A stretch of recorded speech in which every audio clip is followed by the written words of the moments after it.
হঠাৎ করে পুষ্পা বাবু সিন্ডিকেটের মিটিং ডাকলো কে? রাজুদার পরে তো দিন দিন ট্রেন্ডিং থেকে বাইর হয়ে যাইতেছে, কিছুদিন পর তো আমাকে সিন্ডিকেট বন্ধ হয়ে দেবো। এই নিয়ে সিন্ডিকেটের প্রত্যেকটা মেম্বার অনেক চিন্তিত, তাই আজকে মিটিং ডাকা হয়েছে। কিন্তু মিটিং এ তো সাজানো গোছানো কেন? আর পুষ্পা বাবু ঘুমাই কে? ঘুমাইবো না? আগে পুষ্পা তো স্যান্ডেল, এখন পরে জুতা নাইকি ডিওর। এই দান্দা থেকে পুষ্পা অনেক টাকা কামাইছে, এইটা আমি শিওর। পুষ্পা তো নিজের বাড়ি বানাই লাইছে, আর আমরা এখন থাকি ভাড়া। এই সিন্ডিকেট বন্ধ হলে পুষ্পার তো কিছু হইব না, আমরা কেমন মারা। এটাই বাস্তব। চুপ!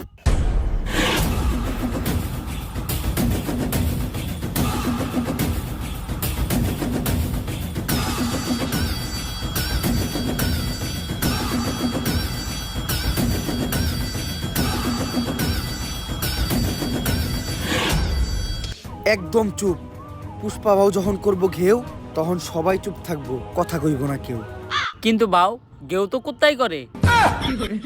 তুইও চুপ। এই সিন্ডিকেট বন্ধ হইলে তোরা যেমন ক্ষতিগ্রস্ত হবি, তেমন আমিও কষ্ট পামু। কারণ এই সিন্ডিকেট হলো পুষ্পার সন্তানের মতো, পুষ্পা হইলো সিন্ডিকেটের মা। বাউ ডেলিভারি কি সিজারে হয়েছিল না নরমালি?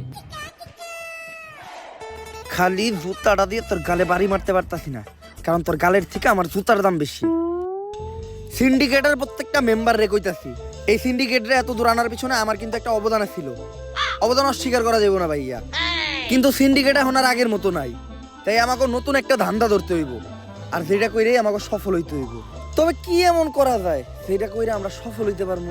বাউ আপনি তো ভাইরালও না, ভাইরাল হইলে বই লিখতে পারতেন। ব্যবসা ভালো, আবার মাঝে মাঝে মেয়ের হাত ধরে ছবিও তুলে। কস কি এক কামে দুই কাম। ইস, এই বছর মিস করে নিলাম, সামনের বছর বই মেলায় ট্রাই করবো। এখন সফল হমু কি করলে ওই দেখো। পুষ্পা বাবু কবিতার কথা ওঠাতে আমার এক কবির কথা মনে পড়লো, যার অযৌক্তিক দরবারে গেলে আপনি জানতে পারবেন কি করলে আপনি সফল হইবেন। কে সেই মহান কবি? কবি প্রাক্তনেন্দ্রনাথ। কিন্তু ভাও একটা সমস্যা আছে, উনি শুধু মেয়েদের হাতই ধরে, আর কোনো পুরুষ না, শুধু মেয়েদের সাথে দেখা করে।